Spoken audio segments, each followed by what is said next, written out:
Hello and welcome to History by Hollywood, a podcast series examining the real events and people behind fact-based movies. This is episode number 35 for Sunday the 29th of July 2018, and today our subject is the 2017 movie Victoria and Abdul, starring Judi Dench and Ali Fazal as the title roles, supported by Eddie Izzard, Tim Pigott-Smith, Adil Akhtar and Michael Gambon.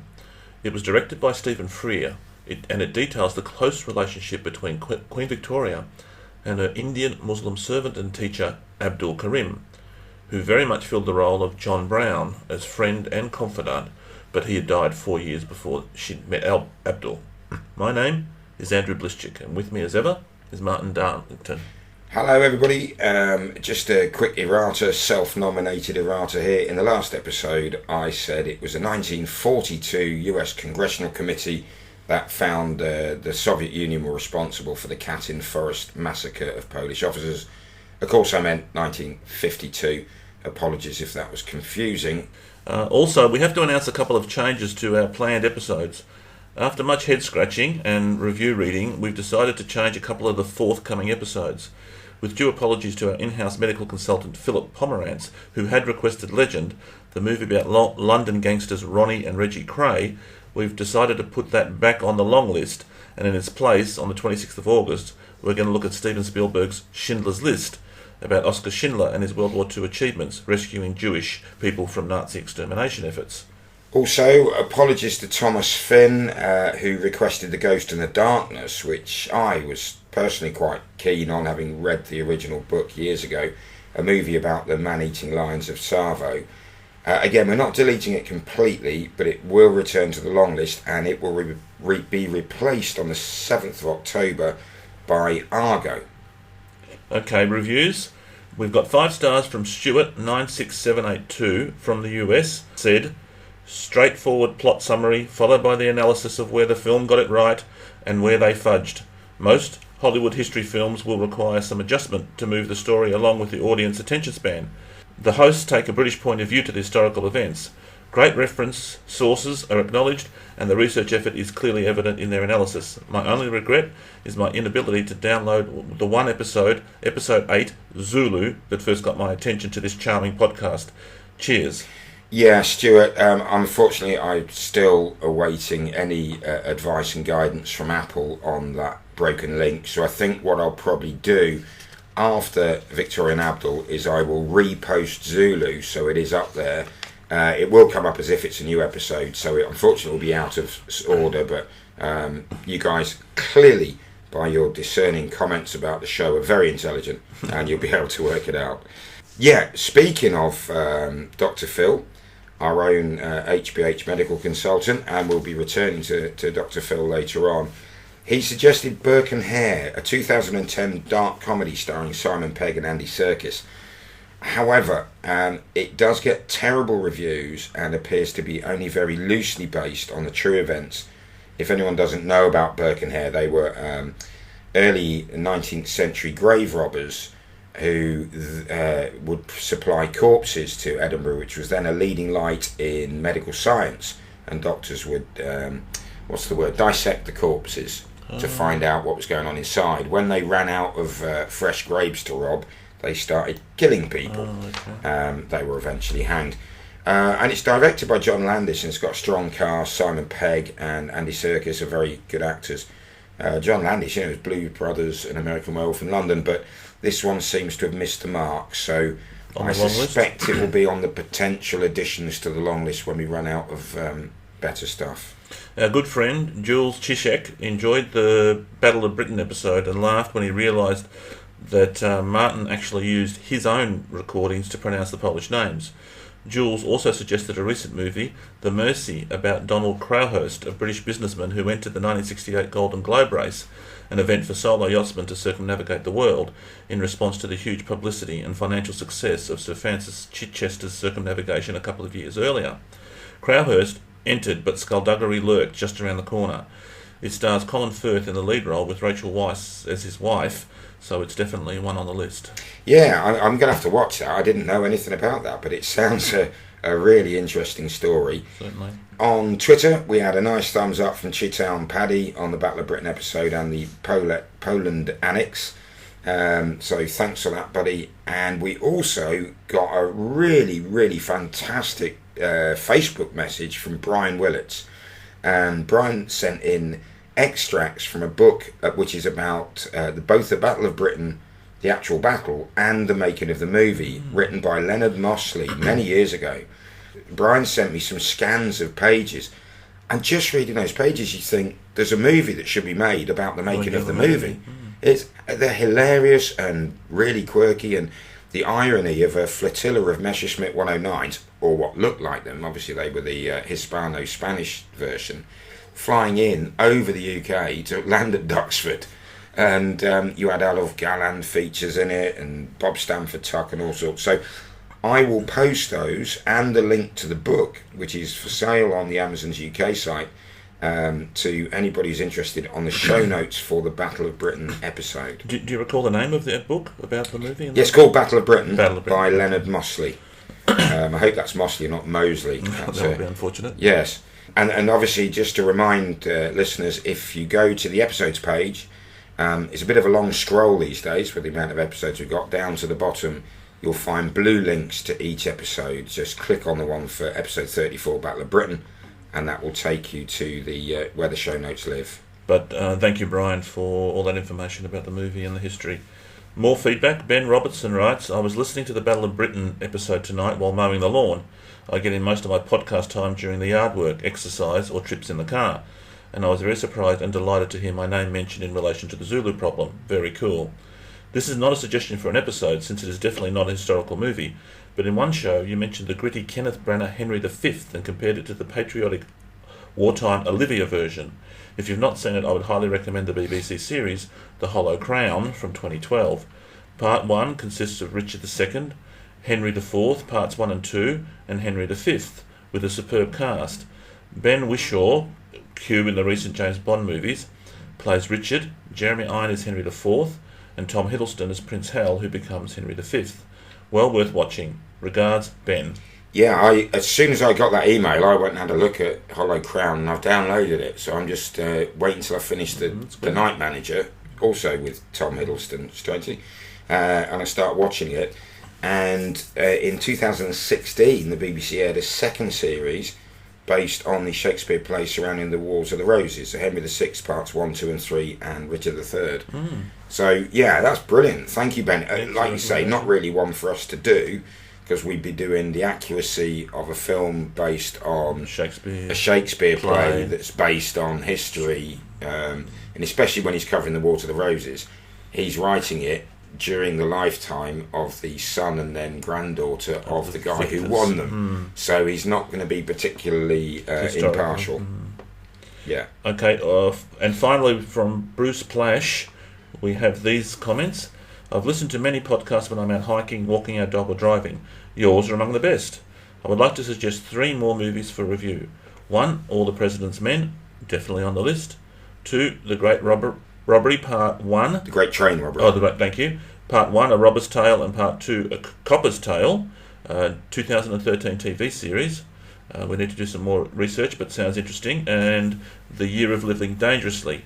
It's a great movie, but sadly it's based on a novel rather than history. Aloha. Yeah, and just as a final roundup, we also heard from fellow podcasters Dr. Fiona Ratcliffe, who, along with Dr. Petter Greenfield, host the Partial Historians podcast series. Concentrates on ancient Rome, but what really caught my attention was Dr. Fiona's thesis was on both the movie and the man Spartacus. And they like our podcast. Wow. Now, these are proper academics. They're Australian, but they are proper academics. Sorry, actually. So, operating right in our field. So, our credibility is at an all-time high, at least in Andrew and my perceptions. Correct. You can hear the Doctor's cheerful and upbeat podcast through the usual channels by searching for The Partial Historians. And it's a great title because it covers the two aspects of, they don't go into huge, sort of sometimes quite tedious background and depth and context. So you get all the facts you need, and they're also quite biased, so it's partial in both its meanings. So that was really, really nice, and thank you, ladies, and we're possibly hoping to do some kind of combined project later in the year. Great. And finally, for the intro, I do have to say I had a really, really lovely experience on Sunday when Cameron Riley, the Podfather, his title he seems to have given himself, but Cameron, many of you will know, a prolific historical podcaster and now current affairs, along with Ray Harris. They've both been on as guest hosts in the past on our show. Cameron was flying with his family from Europe back to Australia, and I had a several-hour stopover in Doha, so I was able to go and pick him up. And we went to Souk Waqif, and we had a lovely meal. And I met Chrissy, his wife, his mother, Jan, and their absolutely delightful 4-year-old son, Fox, who's just a bundle of energy. We were saying if you could harness his energy, then that's a big step to solving the world's power problems. But what was strange was Cameron and I have spoken and emailed, and we're familiar with each other's voices, so it feels like you know someone. And actually when we met, it did feel like we knew each other. It wasn't strange. And I just wanted to sort of really say what a community we're building, or is being built, in HBH, and it wouldn't be if it wasn't for the fact that you guys do write in. So even if you're not asking for anything particular, you've just got a comment, or there's something we do you don't like, or there's something we don't do that you would like, do please drop us a line. And yeah, the names that keep coming up, we've got an in-house medical consultant in Dr. Phil, and we've got regular emailers, and it's fantastic. So thank you, everybody. The story of the movie. Released in 2017, Victoria and Abdul is based on a book by Shrabani Basu, and the book's got the same title, Victoria and Abdul. Visiting Osborne House, which was Victoria's favourite retreat, had been built for her by her husband, Prince Albert, on the Isle of Wight. Shrabani saw a portrait of Abdul and was fascinated by who this man was, clearly being portrayed as some sort of a nobleman. Her research then led her to the book being published in 2010, and during the process she discovered Abdul's own letters that had been sent back to India. The movie is directed by Stephen Freer, of Dangerous Liaisons, Grifters and The Queen fame, amongst others. It's written by Lee Hall, who has also written the scripts for Billy Elliot and Warhorse, and the movie stars Judi Dench as Queen Victoria and Ali Fazal as Abdul Karim, with a strong supporting cast including comedian Eddie Izzard as Victoria's son, Prince Albert, referred to in the movie as Bertie, who went on to become King Edward VII. Although the production budget is nowhere to be found, the movie made over $65 million at the box office worldwide, so we believe it's probably a financial success. It was also the first movie allowed to film inside Osborne House on the Isle of Wight, so the scenes where Abdul attends the Queen in her private office actually use the real private office. The music for the movie was written by Thomas Newman. It's nominated for 2 minor Oscars, makeup or hair and costume design, and it won neither. And despite this financial success, scores only 66% positive rating on Rotten Tomatoes and 6.8 out of 10 on the IMDb website. Yeah, I found that slightly strange myself, the low scores, but because I thought it's a lovely film to watch. Yeah, it's entertaining, and it's strange that neither of us could find anywhere how much it cost to make. No, that's almost happening with a few recent films, and I wonder if it's all done in secrecy. And well, this film was made by BBC Film Productions, and surprisingly, or maybe not surprisingly, the first film they ever made as a film house was Mrs. Brown. Right. And they stick with the so maybe it was Mrs. Brown was also one we couldn't find. I think there was one other that we couldn't find the costume. Yeah. Maybe it was Mrs. Brown. Maybe the BBC there wasn't even any sort of speculative estimates I saw. Anyway. Brilliant. Let's get into the movie.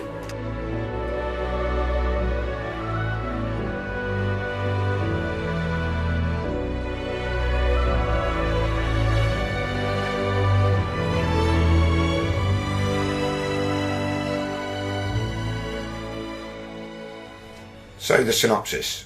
The opening titles read, based on real events, ... mostly, with like a little love heart. So they're playing their get out of jail free card early. We start in Agra in 1887, and we see a man on a rooftop praying in a clearly Muslim style. The caption tells us that Britain has ruled India for 29 years. The young man, Abdul Karim, played by Ali Fazal, makes his way to what appears to be a prison where he works as a clerk. He's interrupted and summoned to the governor's office, where the governor congratulates him on some carpets he chose to be sent to the British exhibition, and they'd gone down extremely well. The Governor-General has decided to present Queen Victoria with a mohur, a ceremonial coin to celebrate her jubilee. The prison governor has been asked to find someone tall, and he's chosen Abdul.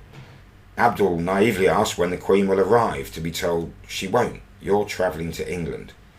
The governor then takes Abdul to meet Major Big, played by Arthur Soane, who's a very pompous, typical British upper-class character. He's going to lead the trip to the UK, and we also meet Mohammed Buksh, played by Adil Akhtar, and played quite brilliantly by Adil Akhtar, a man many of you will recognise. He's a much shorter man, and he'll also be presenting the mohur. And this is a clip of their first meeting. Morning. Morning. This is Major Big, extra groom in waiting to the royal household Windsor, who will be in charge of your journey. This is Abdul. Top hole. And this is Mohammed, who will also be presenting the mohur. He's very short. We had to swap him at the last moment. The tall chap had an accident with an elephant. So, we meet the incredibly pompous Major Big and establish that Mohammed is a last-minute substitute because the tall chap had an accident with an elephant. Sure. The reality of that, the opening title does sort of, I think it's an attempt to get them off the hook for some of the changes they've made.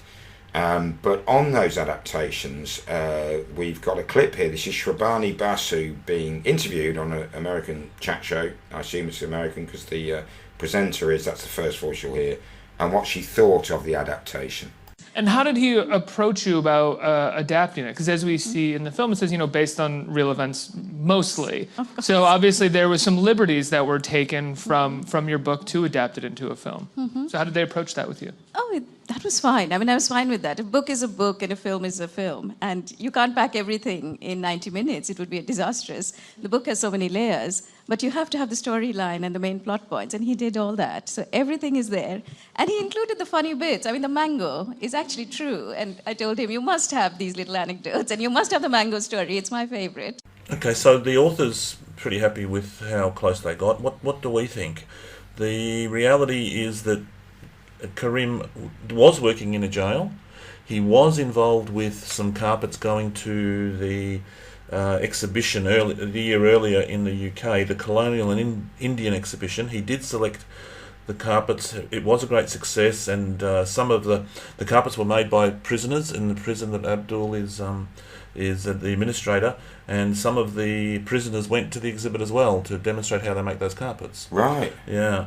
And we clearly got two Muslim Indians going to meet the Queen. That is correct as well. Shall we talk about the fact we're using the term India, and they're coming from India, and there was an Indian and Oriental exhibit? Yeah. The concept of what's India has been fluid for a while, especially since the era that this was set. In fact, it was some 60 years before the partition of India and Pakistan, when previously it had been known as one big lump, I guess, including Bangladesh, Sri Lanka, modern Pakistan and modern India. And and I think southern parts of Afghanistan at one stage. There you go. Well, all the Indian Empire that Queen Victoria was the empress of. Yeah. And eventually it would be partitioned, and the majority of the Muslims in 1947 would move to what's now modern Pakistan. But it's correct. Abdul's family and Abdul came from northern India, a part called Agra, near where the Taj Mahal is, which features in the movie. I've been there. Have you? Yeah, amazing building. And Mohammed Buksh is a real character, and the two of them did go to England at the time set in the movie. But they weren't, presenting a coin. They were actually sent. It's quite a horrible term. They were sent as gifts. Yeah, they were to join the royal household. So the Queen had some exotic Indian servants for her Jubilee, Golden Jubilee, 50 years as a monarch. Golden Jubilee. Yeah. And she decided herself that she wanted some touch of the Orient from her own empire, and Yeah. she requested a couple of Indian servants to come with her for the Jubilee year of And they were 1887. chosen and sent. Yeah, And there's no suggestion I've read anywhere that there was Muhammad was a stand-in for a tall one who had an accident with an elephant. I think that is a bit of artifice. He's a great character, and he plays the part of everyman, because he mocks the ridiculous protocols and traditions of the stiff-necked Victorian British court in a very similar way that most of us would do today. While Abdul sort of falls hook, line and sinker for all the pomp and ceremony, doesn't he? Yeah, yeah. Okay, well, shall we go back to the movie? Absolutely. The next scene, we see some tall ships sailing in a harbour before cutting to Buckingham Palace, where Queen Victoria, played by the magnificent Judi Dench, is snoring. Back aboard the ship that set sail, Abdul and Muhammad are being briefed by Major Big on the royal household's convoluted structure and the chain of command. And we've got a clip of Major Big trying to give them a crash course on how British servant society works. At the head is the Lord Chamberlain, and the Private Secretary, the Deputy Private Secretary, the ladies-in-waiting, the upper servants, the lower upper servants.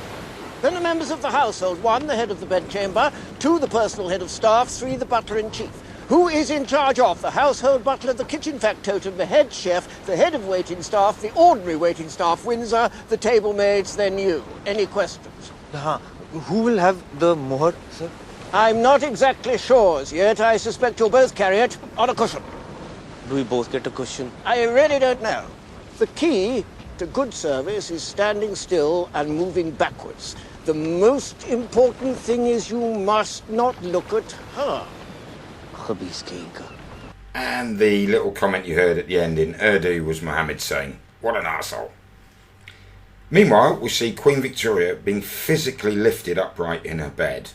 Back aboard, when we cut straight back aboard the ship, where Muhammad and Abdul are resting in their hammocks below decks, Muhammad is very unhappy at having to travel to England, whereas Abdul appears to be completely entranced by the idea.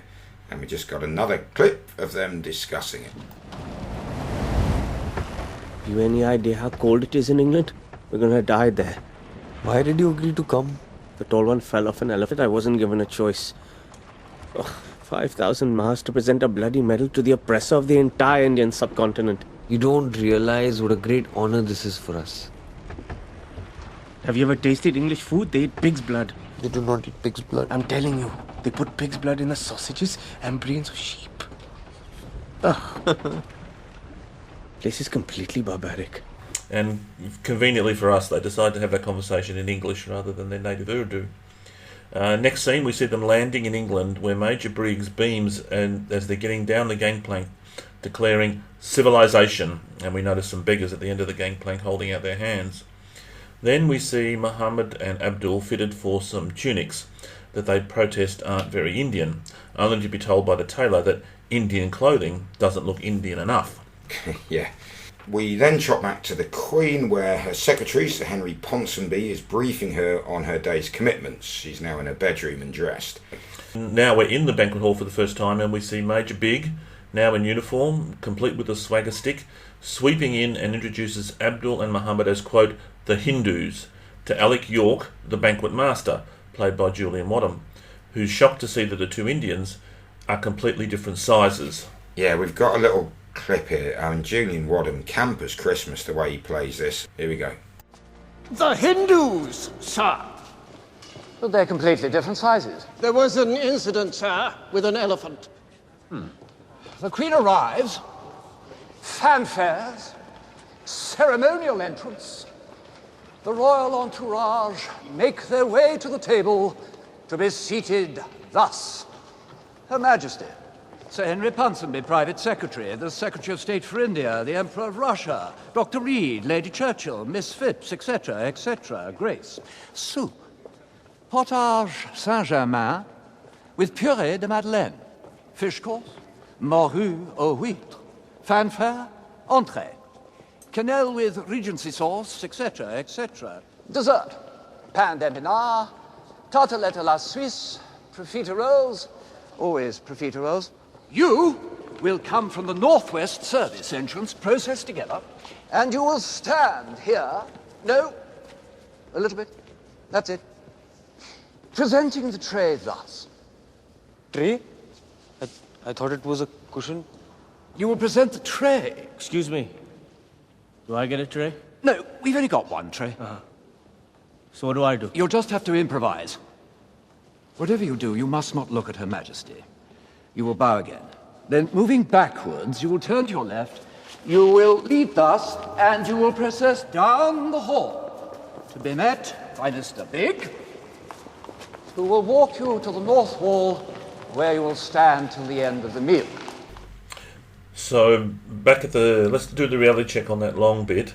The clip about the hierarchy of the servants in the Queen Victoria's court, that's probably quite accurate. It was, as we mentioned in the Mrs. Brown episode, ridiculously complicated and convoluted. So, you know, that was a good way to tell us what they're about to face in Victoria's court.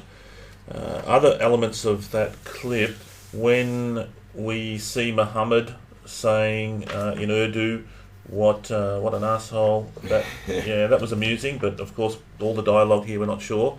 It would have been invented for the script. We've already mentioned the fact that the coin that they're going to present to Queen Victoria, that's not true. That's just conveniently rewrites history, that the two Muslims, Indians, were being presented to the Queen as servants, as a gift to help her during her Jubilee year. It was Queen Victoria herself that requested a couple of servants join her for that Jubilee year of 1887, so that she has a good representation from across her empire to meet all the dignitaries that are coming for her. So they were not a gift, she'd explicitly requested them. And did we mention already the fact that Abdul was responsible for some of the carpets that had been presented to the... Yeah, the prisoners had made, and he'd selected some of the best, so yeah. So, yeah, that's how he got in there. The clip with Ponsonby briefing the Queen, and it's like, you know, at this time, he goes through this incredible detail of, you know, at 10:30 there's changing of the guard, and at 11:30 you're having tea with the Swedish Prime Minister, and then at 12:30 there's lunch with this, and it's just endless, and you think, wow, she's been doing this job 50 years, that's got to be pretty... I've used the word daunting, not daunting, just draining. So no wonder she was sick of it. And the Master of Ceremonies, or Banquet Master, or whatever he was called, the character's Alec Yaw, but played by Julian Wadham. I mean, marvellous display of finding the most ridiculously trivial details, very important. Yeah. But it gives you an idea, doesn't it? It does. Okay. Back to the movie. Yeah. Somewhat stunned, the two amused Indians wander into the kitchens, where we see a very sweary, foul-mouthed chef, and is told that the Queen is on her way. Then, of course, we see Victoria arrive in a splendid carriage, but we, the audience, still haven't seen her face or heard her speak. A messenger boy sprints up from Wadham to the kitchens yelling, "Soup!" Abdul and Muhammad stand aside, all agog as all this is happening around them, as dozens of servants carry trays of soup toward the banquet hall and the guests. Yeah, we finally get to meet Queen Victoria, and she just digs into a soup, and you can see experienced courtiers are going at theirs with a gusto, knowing that as soon as the Queen puts down a spoon and indicates she's finished, that course, all the bowls or plates will be swept away. There's one quite comic scene, isn't it, with a lady. She's sort of almost going to take a spoonful of her soup, a first spoonful, and it's removed, and she said, "What happened?" And Dr. James Reed, played with great comic effect by Paul Higgins, said, "Oh, you've got to be quick." The next course arrives, and it's finished equally quickly. And then the next course, which includes duck or maybe pigeon, which the Queen then devours with her fingers. Major Big brings the mahua, which turns out to be a rather small coin. The Queen has fallen asleep at the table and is woken to be offered her profiteroles. We get the idea that this version of Victoria is rather elderly and maybe a bit dotty. Yeah, reality, I mean, there's definitely some deliberate comedy elements to the banquet scene, and especially the Queen, who, ignoring politeness and consideration, just ploughs for her food as quickly as possible, and at one point turns to Sir Henry Ponsonby, a private secretary, and says, "Oh, have we finished?" You know, obviously wanting to go. Yeah, I mean, it's a good scene. It sets up the fact, as you've already mentioned, that she's been ruling for 50 years. This is all, she's playing as if this is all a bit tiresome, and she's over it all. And it's a nice turning point when she gets this young Indian in her life, and she becomes much more animated Yeah. as her relationship with him Oh, flourishes. she's a miserable old thing Yeah. at this stage, isn't she? Victoria did apparently- have a relationship with food. She loved her food, and she was up and down in her weight when she was a younger thing, all the time. What about the fact that this comic thing where she finishes a soup and all the plates get cleared away from that course instantly? Absolutely true. That's absolutely true, isn't it? Yeah, and so out of politeness, when she was younger, she would have waited and looked down. And one of the changes during her reign, it used to be, she and the very top people would be served first. She'd be served first, then them. So by the time they got to the bottom of the table, she'd often finished. And she said, "Look, I can't just. You can't." She used to leave a little bit in her youth. I did read this somewhere. Until the people at the far end had actually had a good go at theirs, and then she'd finish, and then it could go. Right. So then she said, "We need to increase the royal household servants' numbers so everyone everyone gets served at the once. same time." And this horrified people. I said, "No, but you have to be served first. There has to be a suitable pause until an Earl Viscount is served his." Right. And she's like, "No, shut up. Don't be stupid." But by this stage of her life, she'd just given up waiting. So she was, as we saw, she's just like, "No, I'll finish." And this still happens, Doesn't it, with the current Queen? If Apparently- she finishes her course, apparently, that they recently, since William and Harry have come to their adulthood, they've quite a few open the doors to the cameras programs, which are interesting to watch for some people. But apparently, at Christmas dinner is the whole family at Sandringham, and if the Queen has finished, you put your knife and fork down. You can be the heir to the throne or the heir to the heir to the throne. You still put your knife and fork down, and you've finished when she finishes. So, yeah. back to the movie. Back to the movie. We see Alec York, the banquet master, giving Abdul and Muhammad their final prep talk, and they're on their mission. Abdul carefully places the tray, not a cushion, bearing the commemorative coin on the table beside the Queen. The Queen looks very uninterested. She asks if they've finished, only to be told there is still the coffee course. As Abdul backs away, unsurprisingly to us I guess, he can't resist looking directly at the Queen as he backs away, something that the Queen notices and stares back at him, and for the longest moment in the movie he freezes and just locks eyes with the Queen and then continues backing away. There's just the tiniest hint of the start of a little turn of a smile in the corner of her mouth. Yeah. I'm not sure if I imagined it. No, somehow she conveys some frisson of interest at the lowest possible level, but we both noticed it, didn't we? And I mean the connection made is immediate and clearly portrayed by their expressions. It is a good scene, but as we know, it's actually totally fictional because there was no coin. There was no coin. The reality is that they were both sent over to serve food. They first met each other over breakfast when the two were serving the Queen at some stage.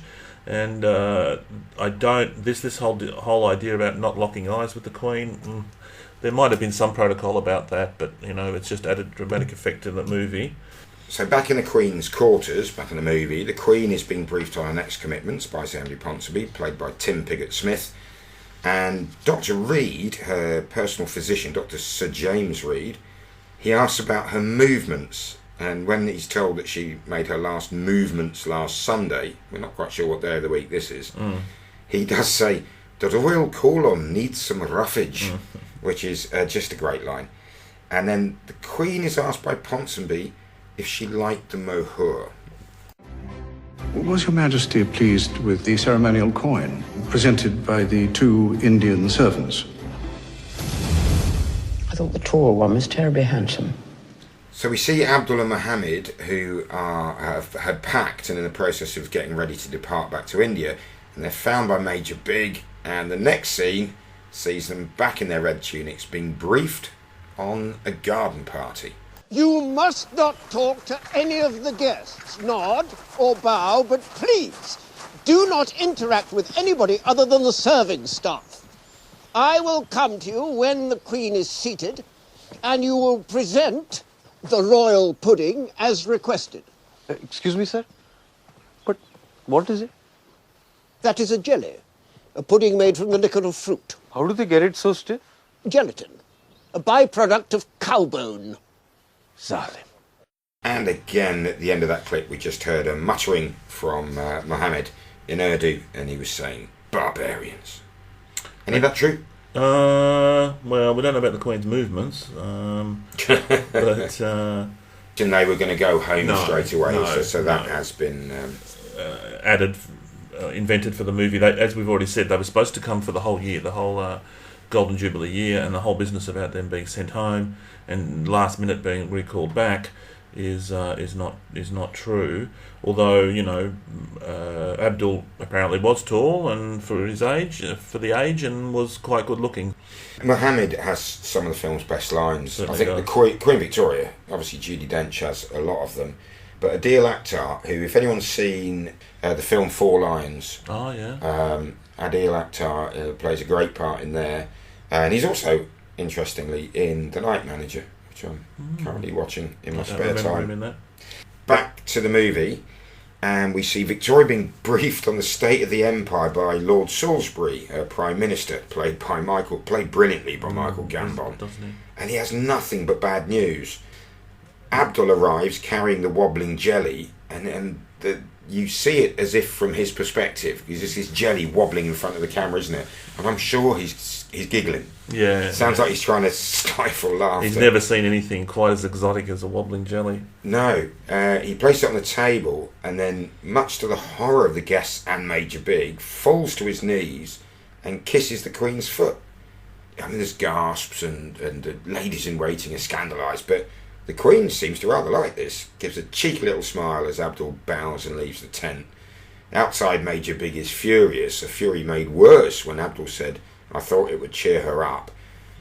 Big's roaring he's going to be court-martialed when Ponsonby arrives and says, Her Majesty wishes Mr. Karim and Mr. Bucksh to be her personal footman for the remainder of the Jubilee celebrations.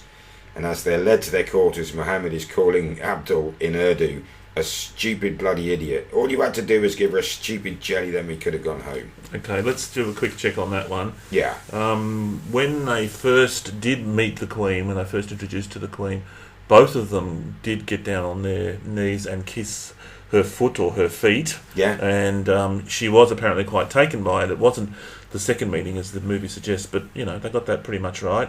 And the Queen apparently did quite like this attention she was getting from them both. The gesture of being kissed on the foot. I mean, she certainly supposedly always had an eye for a handsome young man. I mean, we mentioned about Le Breton. Churchill had an eye for an attractive young lady, and that's not at all to imply anything improper or physical or sexual. It's just, you know, she enjoyed the company of handsome young men. And Abdul was, what, 24? 24. How old was she? 68 should have Right. been in 1887. 87. Yeah. And it's some 4 years since the death of Mr. Brown. Or 5. It's 4 or 5 years since the death of Mr. Brown. 83 he died. Yeah, and so she missed him terribly. I mean, I don't think we mentioned this in the Mr. Brown episode, but she insisted on having a photo of Mr. Brown placed in her body in the coffin when she was buried. And her family discreetly placed some flowers over it so you wouldn't notice that. So she would have been missing some sort of male company, familiar, honest male company, and this movie portrays reasonably accurately the next such person in her life. Well, as one of the documentary, or was it when you and I were talking, and when Prince Albert died, she supposedly said, "That's it, there's no one left who can call me Victoria." Yeah, that's right, we did mention that. And it's lonely at the top, as people say. Yeah. And we've got this everyman character, Muhammad, who, as you quite rightly say, does a great role and has got a lot of the good lines in the film. He's very much a supporting actor in the movie, and we really don't know much about him in real life. No, it's very difficult to find out. We know he did accompany Abdul Karim, but there were other Indians as well. Yeah, more came over the years. But how is it that we know anything about Abdul? I mean, it's only fairly recent that he's gotten onto the historical record, as you've mentioned. Yeah, as we said, Shabani Basu, during her research, visited his family. Now, his family now live in Pakistan. Yeah, after the partition. But his journals were preserved, and they were kept and letters he'd sent home were kept, and she got access to those, and this is where really the story suddenly emerged. Yeah, not less than 10 years ago, wasn't it? 2010, 2008, 2009, I think she discovered them because she published in 2010. Yeah. It took her 4 years to research this story. Wow. But tragically, during partition, Abdul Karim's ancestors, his descendants, moved to Pakistan where they now live, and the crate that all their possessions got put in, including lots and lots of things that had been given to him by Victoria, was ransacked and looted and lost. Okay. So they did carry his journals and letters with him. And so, of course, we've got no such link, obviously, to Muhammad's family, which is why we know much less about him. Absolutely. Back to the film. Back to the film, and we see Abdul, now in fine blue uniform, attending the Queen as she writes a note to Dr. Reed, telling him that she had a successful movement at 8 o'clock. Ponsonby and Big, dismissed by the Queen, are listening at the door as Mohammed watches them with a look of resigned disgust on his face. Abdul happily talks to Victoria, and he says, "I like to write, and I'm always writing in my big book." And she thinks he means he's an author and he's writing a book rather than writing in a book. And he blurts out that it was him who chose the Queen's carpets, and then he gets very animated about the history of carpet making in India and how they came to them from Persia. And Victoria's clearly fascinated, and he makes an analogy. He does this quite a lot in the film, where he says, life is like making a carpet. We weave in and weave out and try to make a pattern. And she sort of pauses and says, "That's so beautiful." So she's becoming entranced with him. As the Queen leaves, Muhammad berates Abdul and complains that they're never going to get home from this cold country. In the next scene, we see Ponsonby and a lady-in-waiting watching the Queen writing the letters in the garden under a pavilion, attended by Abdul. Victoria asks Abdul where he's from in India, and he tells her about Agra and the Taj Mahal. Abdul mentions the Peacock Throne, which contained the Koh-i-Noor, a magnificent diamond, to which the Queen replies that she wears it.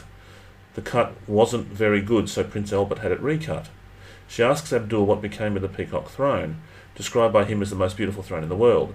Victoria is shocked to hear that it was smashed by British soldiers after a mutiny in India. Yeah, well, the truth is the Koh-i-Noor is one of the largest cut diamonds in the world, and it was ceded to Queen Victoria after the British conquered the Punjab in 1849. The cut was a bit rough, and Prince Albert did have it recut to its present oval shape. But of course, it came from India and it should stay in India. That's why it resides in the Crown Jewels in the Tower of London.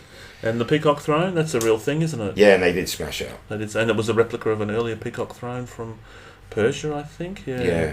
Although the Taj Mahal, interestingly, just as a slight aside, I think and I'm not excusing my ancestors, but either biological or just national.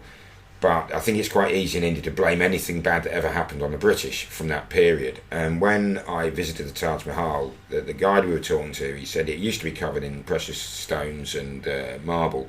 He said it's all been stolen. And he said that most people would tell you it was stolen by British soldiers. He said, no, it was stolen long before the British even came here. He said, you stick a big thing like that with jewels and gold and things on it, it's not going to last for long. Anyway. Okay, back to the movie. We see Victoria walking together with Abdul in the Royal Gardens. She admits that she has never visited India, as her advisors tell her that she might be assassinated. She hears from Abdul about the mango, the queen of fruit, he says. He describes it as a mix of an orange and a peach. Arriving back at the palace, the Queen tells Sir Henry Ponsonby that she'd like a mango. Told that it's impossible, as it only grows in India, Victoria replies, I am the Empress of India, so have one sent. Yeah, it's a great scene. Ponsonby's sort of like, oh, I'm sorry, Your Majesty, that's completely impossible. They only grow in India. Like, I know. I'm the Empress. Send one. Yeah.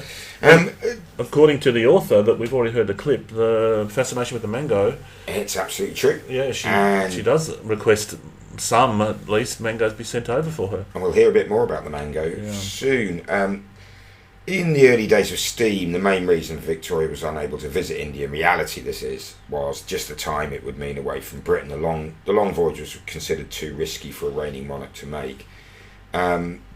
One element, though, that is sort of hinted at here, and one element of Abdul's true story that the movie pretty much ignores, apart from this mango reference, is his introduction of Indian cuisine. Yeah. And she loved it. Yeah, and they cooked very, only after being there for a few days, the Indian men cooked the curries for the royal house, and they were a big hit. She loved it, and there were curries on. I mean, one documentary I watched said every day there would be a curry dish, but they all mention it. All the documentaries, all the things I've read, and one of as Muslims, the two men were allowed to keep their own livestock, and Dr. Lucy Worsley, curator of the British Royal Palaces, we'll hear her later on another subject, but she commented that the cottage that Abdul lived in was surrounded by chickens, and they had, I think, goats in the back, and this was so they could prepare halal meat. And they also carried extensive spices, which many started to be imported for Victoria's kitchens. And he does talk about the spices and the mangoes and stuff, but that's it, really, on the culinary front. And that was one of his ways into her heart, I think. With the food. Yeah. Back in the movie then, we're at Balmoral Estate. We see the royal party, including a wrapped-up Victoria, Abdul and Muhammad, trekking onto some windswept Scottish moors, where the Queen's party have laid out tea on a set table. She asks Abdul how are their new Scottish costumes. Very scratchy, he replies. Everything in Scotland is scratchy, we hear. Yeah, it's a great line. But it's the incongruous ridiculousness of this windswept mist-strewn Scottish Highland moor, and a completely set with white tablecloth table with knives and forks. And two swaddled guys from the subcontinent freezing. It's a great scene. Yeah. The Queen then hosts a party that evening, and as it ends, Abdul and Muhammad go to where another party is going on amongst the servants in the kitchen. They think they can enter because they're servants, but they have the door slammed in their face. Yeah, as mentioned in the episode on Mrs. Brown, Victoria did love the Scottish Highlands, and the tone of the scenes in Scotland seemed pretty accurate. Abdul in his diary says he very much liked Balmoral. It reminded him of the northern Indian Highlands, Darjeeling area and places like that, Kashmir, where many of the British would retreat during the height of summer. The open hostility and racism shown by the servants just as much as the aristocrats is rarely addressed in the film, but the slamming of a door in their face is probably quite a gentle example of what Abdul and Muhammad would have experienced. I mean, if anything, because it's done behind the scenes, and there's no expectation of noble birth and subsequent behaviour, the servants could probably have been worse. I imagine. Especially as they see Abdul rising in popularity with the Queen. Anyway, so back to the movie. Next morning, Ponsonby brings the Queen her boxes that she has to address the parliamentary papers that she approves, and hands her a blank journal that she has requested. Ponsonby is told he can leave, as Abdul will help her with the boxes. Ponsonby's shocked at this, but he leaves. Victoria asks Abdul to teach her Indian. Abdul says that he can't teach her Hindi, as she is the Queen. He shows her Urdu script and teaches her to say, "I am the Queen," in Urdu. I want you to teach me Indian. Indian? Hindu, whatever it is you speak. Are you sure? Of course I'm sure. But why would you like to learn Hindi, Your Majesty? Well, I am Empress of India. Look, I've ordered a book. I want you to give me private lessons. I can't teach you Hindi, Your Majesty. Why ever not? You are the Empress of India. You should learn Urdu, the language of the Mughals. There are 1,000 languages in India, but Urdu is the most noble. मैं रानी हूँ. I am the queen. I see. मैं रानी Rani हूँ.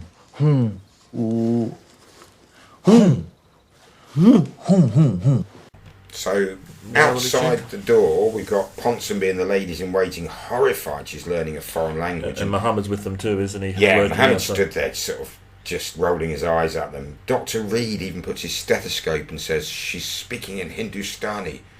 Muhammad corrects them and says, "It's Urdu, the Muslim version." The courtiers are horrified, and Miss Phipps even says, "Is that allowed?"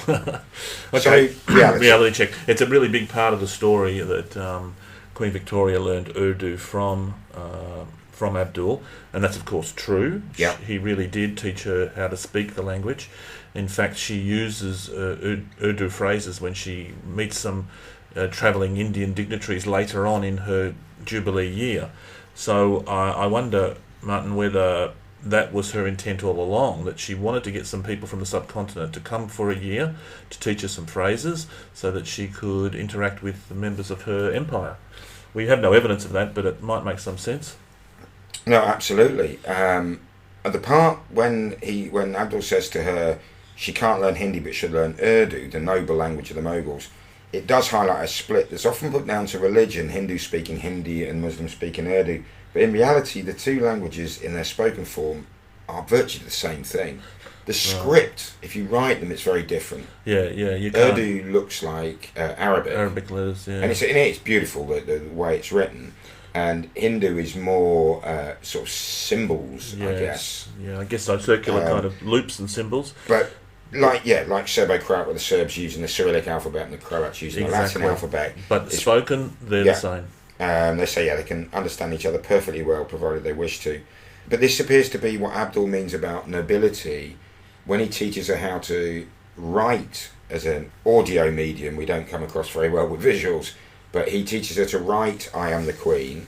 He shows her it in Hindi, then shows her it in Urdu. And I suppose we are seeing a slight bias from him with his own language. Urdu is the most noble.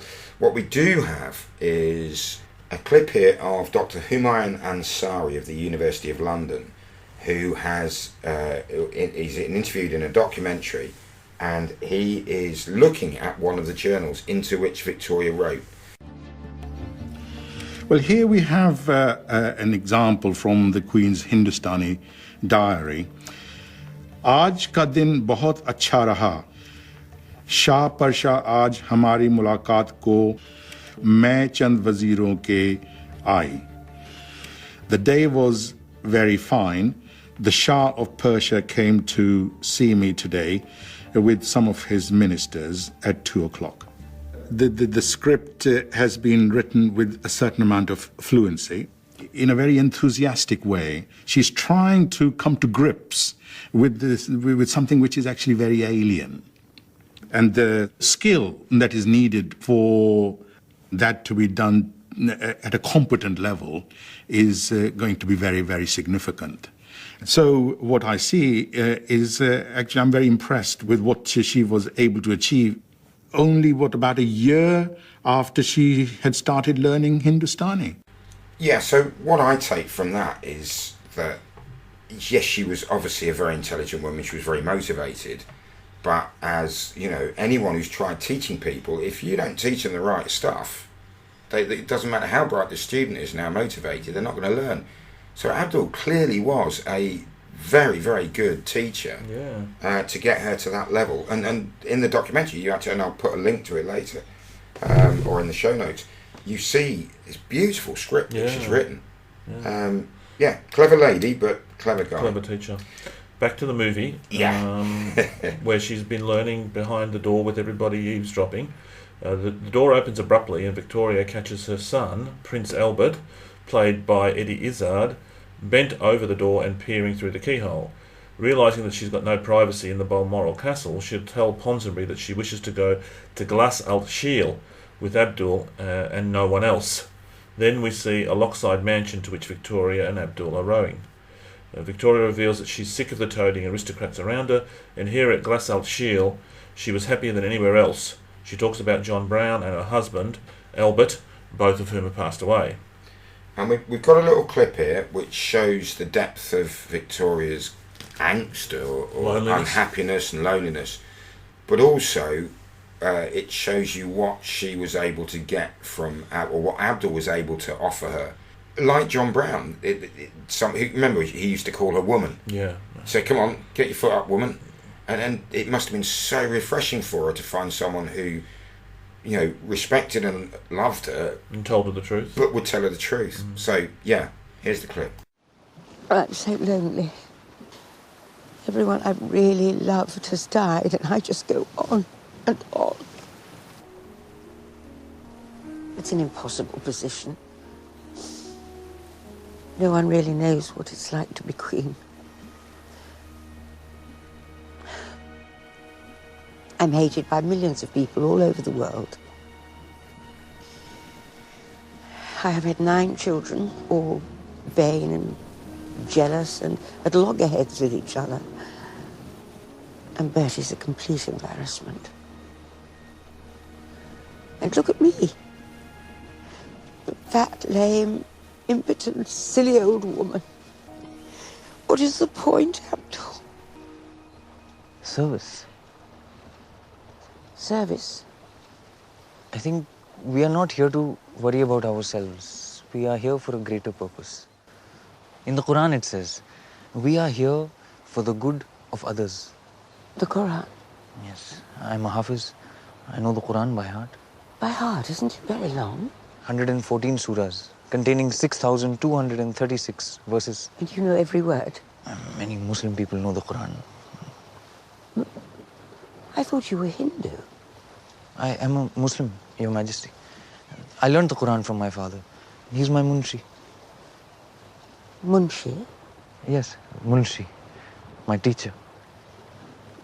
Well, we would like you to be the Queen's Munshi. But I'm only a servant, Your Majesty. A servant cannot be a Munshi. Well, you are a servant no longer. You are my teacher. You will teach me Urdu and the Quran and anything else you can think of. Well, let's do a reality check on that. The Queen did, in fact, take Abdul to Glas al-Shiel. It's a dramatic highland lodge that she's got next to a long loch, a lake, and that did cause a lot of raised eyebrows amongst the royal household. But there's never been any serious suggestion that she was up to anything hanky-panky with just the two of them. After all, he was 26 and she was 70, and having had 9 children, as she says in the clip, likely with a collapsed uterus by now. So it's very unlikely that anything untoward happened at all between the two of them. I think she just wanted, like as she said in the film, she just wanted some privacy. That's right. One thing we do have to mention here, I suppose, is it's quite staggering that this is 2 years after she's first met Abdul. The movie does sort of jump along without really giving you much idea about time frame. And she only now finds out he's a Muslim. And we see, any modern person in the very opening scene, you realise that Abdullah is a Muslim because we see him praying. I think that the Queen would have known, especially if she wanted the Muslims in her servants, these 2 guys, and more later, to be able to abide by their Muslim faith, including how the meat they eat is slaughtered. Mohammed's name. Yeah, I doubt if there's many Hindu lads called Mohammed. Yes. It's possible. I wouldn't have thought so. But it's interesting listening to that scene where she's floundering, saying, "Oh, what's the point? I'm lonely, and everyone I love has died, and I just want to pack it up and go away." Ignoring it all. It's just an echo of the same scene in Mr. Brown when Mr. Brown had been counselled by the Prime Minister Disraeli, saying, we really needed to come out of her funk after the death of her husband and do the right thing by her subjects. And Abdul echoes that, saying it's all about service, and gives her another lease of life. One account I read said that one of the things she loved about him was she said, if I've ever got a niggling problem, he always has an answer. He doesn't hesitate, and said some of it is philosophical answers or metaphorical answers, but he's never stumped, and he's a confident guy, which again can be, we'll hear this later, but opportunist, confident can all come across as arrogant and grasping, but actually it's quite admirable. And we hear the term Munshi for the first time in that clip, which is the term for a teacher, or a bit more than a teacher, more of a mentor or a guide. And that's all true. He loved being called the Munshi. He kept that title with him for the rest of his life. He really embraced that.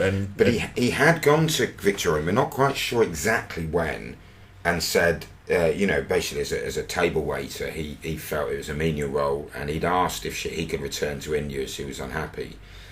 And because he had been teaching Hindustani, as it was then called, Urdu, she offered him this role of Munshi, provided he remained in Britain, and he agreed, but we're not quite clear when that contract happened. Okay. Back to the movie? Back to the movie. We're back at the castle, and we see Prince Bertie, Eddie Izzard, asking of the room in general, what the hell is a Munshi? Ponsonbury opines that it's some kind of a spiritual teacher. Bertie cries that she's the head of the Church of England, as one of the twittering ladies in waiting, a Mrs. Churchill, suggests that Abdul is the Brown version of John Brown. Victoria enters, with Abdul following. Now he's wearing a magnificent silk tunic and a turban with jewels on it. Muhammad, speaking Urdu, asks, "What the hell are you wearing?" We don't see the dinner, but Bertie complaining to his mother that Lady Churchill was mortified to be sat by a servant, and a Hindu servant at that. Victoria retorts that he's a Muslim scholar and a servant no longer, and he's to be given a staff of his own, Muhammad. She tells Bertie that she likes Abdul, and Lady Churchill better get used to the idea. Yeah. Next we're on a train, and Muhammad is saying to Abdul that he's an idiot and they're making trouble for themselves. Abdul says, "What's your problem? Look, we've got our own carriage with a bathroom, we've got comfy beds," although Muhammad's bed is a rug on the floor.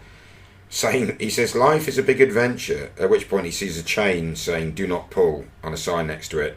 So just out of naughtiness and curiosity, he pulls it, and the emergency brakes go on. We next see Abdul apologising to Victoria, but she thinks it's just funny.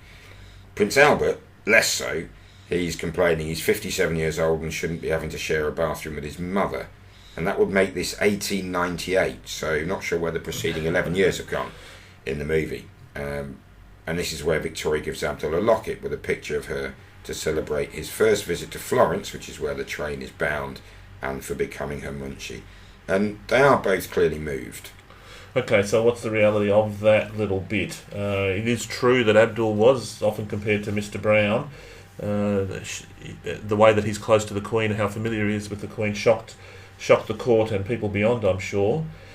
Abdul was, in fact, allocated a bedroom in one of her homes that had previously been Brown's. And on his death, Victoria had said that she wants no one else to ever stay in that particular bedroom. No. But she broke that rule for Abdul again, increasing the comparisons between Brown and Abdul. As you mentioned, he really enjoyed the Munchie title, and he actually became, his official title in the household was the Queen's Indian Secretary, which put him on an equal level to the sort of post usually reserved for aristocrats. Yeah. And he did in fact become the master of the other Indian servants in the household, and we're told would quite often treat them unsympathetically. Yeah, he did lord it over them. It's a little bit Animal Farm and George Orwell, isn't it? You know, 2 legs good and 4 legs bad. Yeah. And the bit about the train and all that, of course, is fictionalised, but makes for good. Well, he did have his own carriage. He did have his own carriage, yeah. But yeah, the thing about pulling couldn't find any. And they're going to Florence, but I don't know if they actually went to Italy, but they definitely travelled to the continent, and they did travel via train, and so in many respects that seems pretty accurate. Yeah, back to the movie, and we see a palace garden in Florence, and Victoria's told that Signore Puccini has arrived, and this is Giacomo Puccini, played by Simon Callow, performing one of his operatic songs for the Queen, who's visibly moved. Abdul's fascinated and Bertie's bored. Puccini reveals that the song is from his new opera about 2 lovers separated by their class divide. And Victoria's eyes light up, he says, but it ends tragically, and when he says it's a tragedy, she says, "Oh, I prefer comic opera," and she's persuaded to perform a Gilbert and Sullivan song, and she sings Buttercup from HMS Pinafore, and demands that Bertie accompany her on the piano, and he's sort of, "Oh, do I have to, Mama?" And she's got a weak voice and forgets several lines, but gets a predictable round of applause. Next scene, they're walking in the garden. She's a bit tiddly on some champagne. Victoria and Abdul are having a fine time, though, and Abdul actually decides to lead Victoria on a few dance steps, which makes her laugh, really laugh. Abdul tells her that at first he was very scared of her, but she is a very kind lady. He says that although they're different ages and she's the Queen, she's the most special person in his life. Even more special than his wife. Victoria, of course, is shocked to learn that he is married and that his wife is still in India, saying that this changes everything. It turns out that this is not a jealous reaction but Victoria, but more shock that Abdul's wife has been left behind and unmentioned until this time. She tells him to return to India and bring his wife back with him at once. Yeah, reality. I've not been able to find any evidence that... I'm sure Victoria would have been able to go to a Puccini performance, but not necessarily that they met.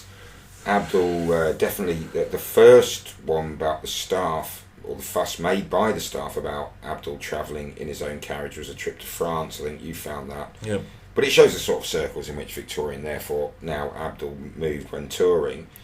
And the bit about dancing and singing and doing a piece from Gilbert and Sullivan.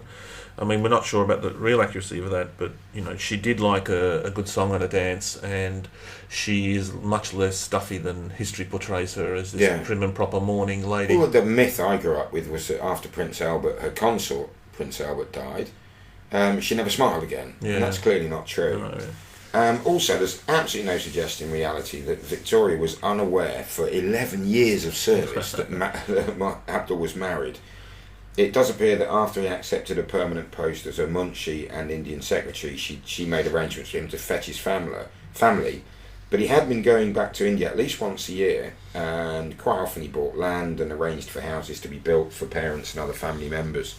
But yeah, no, it's a little bit playing with timelines. Yeah, which is what we find a lot, don't we, when we examine these movies. So back to the movie, we're told it's back in Osborne House on the Isle of Wight. We see a carriage arrive at the royal residence. Victoria has been learning Urdu as Abdul and his family pull up. Muhammad sees them arrive and grows, bloody hell. The courtiers gather on the terraces and balconies to see the new arrivals. Abdul alights, now wearing a gold uniform with some medals, and he helps his wife down, who is fully covered in a burqa. Can't see any part of her body or her eyes or her face. Prince Bertie and the courtiers mock the appearance to each other, but Victoria says she thinks it's rather dignified. Next we see Abdul's mother-in-law getting off the same coach, and she's also decked out and covered from head to foot. The Queen arrives at the cottage in which Abdul has been placed with his family, and brings most of the royal household with her, quote, for tea. Abdul makes quite a passionate speech about how hospitality to strangers is very important in his culture, so he's glad to be able to repay the Queen in this small way. What is ours is yours, to which Bertie mutters, quite literally. That's a great line, actually. That's quite funny, that one. As the royal party leave, Victoria expresses curiosity over what Mrs. Karim looks like. Abdul says that as a lady, and especially the Empress of India, she is allowed. She re-enters the house and meets Mrs. Karim, who unveils in front of her. So, what's the reality. I mean, as you found out and researched, once the Jubilee ended, it was only less than 18 months after he joined the household that Abdul went home to India to fetch his wife and mother-in-law. Yeah. And they were veiled. They were veiled, so they got that right, just that, again, the timeline stretched a bit. Yeah, and you found out on one visit home, he actually went back to India for a whole year. Yeah, it took a whole year off. So he went back regularly, and as you say, he really set up himself with land and farming and an income back in India, because I guess he knew he'd eventually would be going back. Back to the movie, and we see Lord Salisbury, the Prime Minister, wonderfully grumpily played by Michael Gambon, being taken by Sir Henry Ponsonby to visit the Queen's new Durbar room. A Durbar room, a ceremonial room that the Mughals would have had in India, and the rulers, where you show off your treasures. And he's saying, "What the hell's going on, Ponsonby?" and loudly raging that she'll be wearing a burqa next, but the Queen overhears him and scolds him for being late. She's wearing the Kohinoor, and she's had a replica peacock throne made, and this is how she describes the room. And this is the Durbar room. What the hell is going on here, Ponsonby?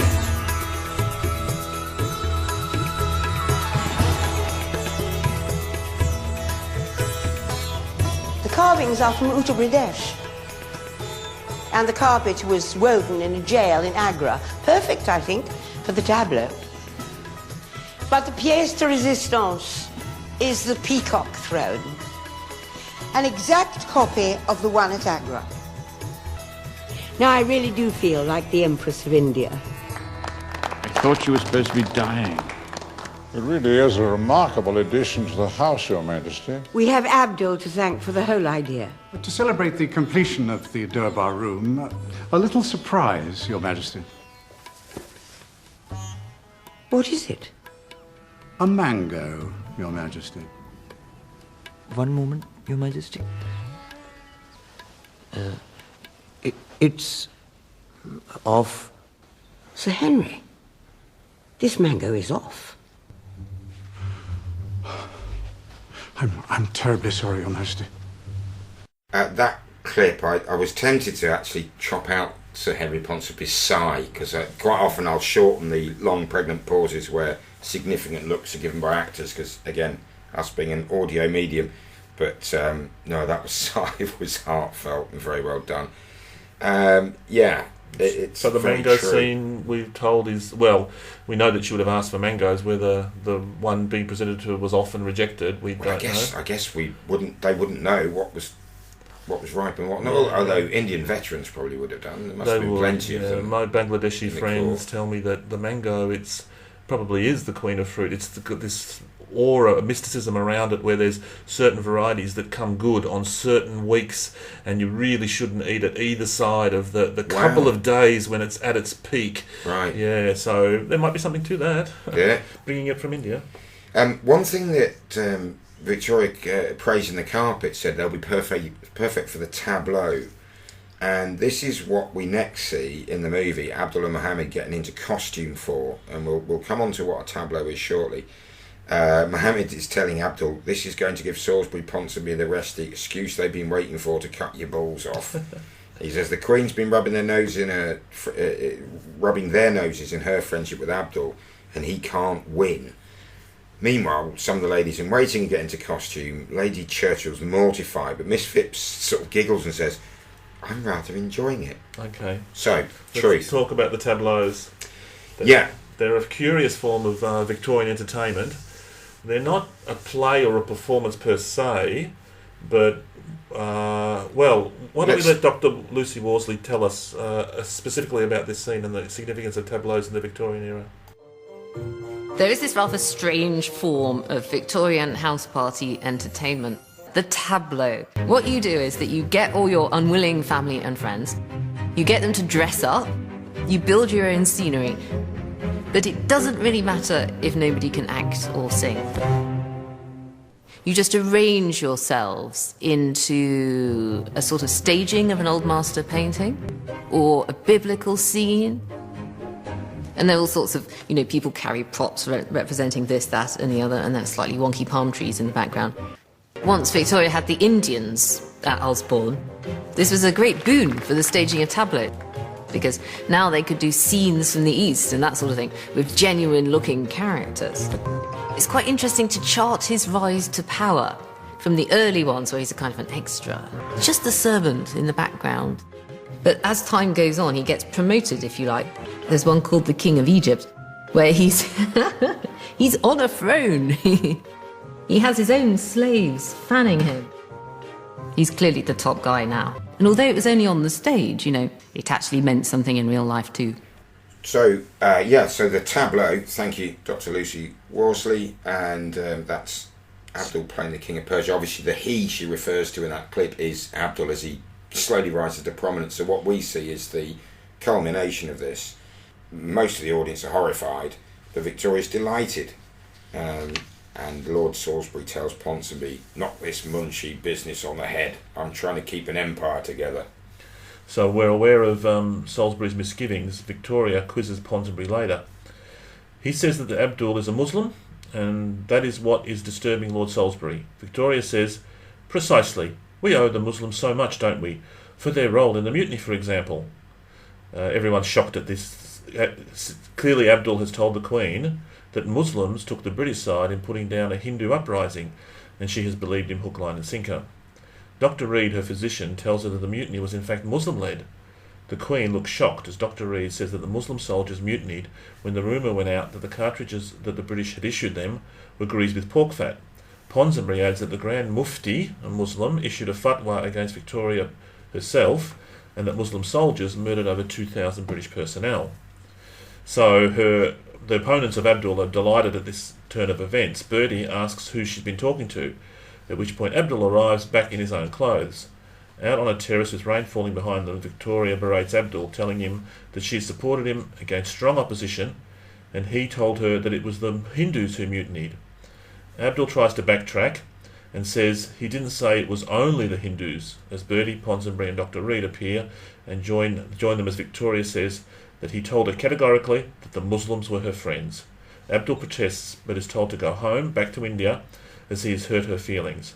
She thanks him for all that he's done, and she'll miss him very greatly, but he must now go home. The Queen is clearly upset as she leaves, and we see Muhammad asking Abdul if they're really going home. Yeah, bad news in the Empire was often held from Victoria in reality. The Boer War was glossed over a lot. I think she'd have probably, but she took great interest in her army. She was a huge fan of the Tommy Atkins, as he became known in a later time. But the squaddy, I would have thought she'd known a bit more about fairly significant rebellion.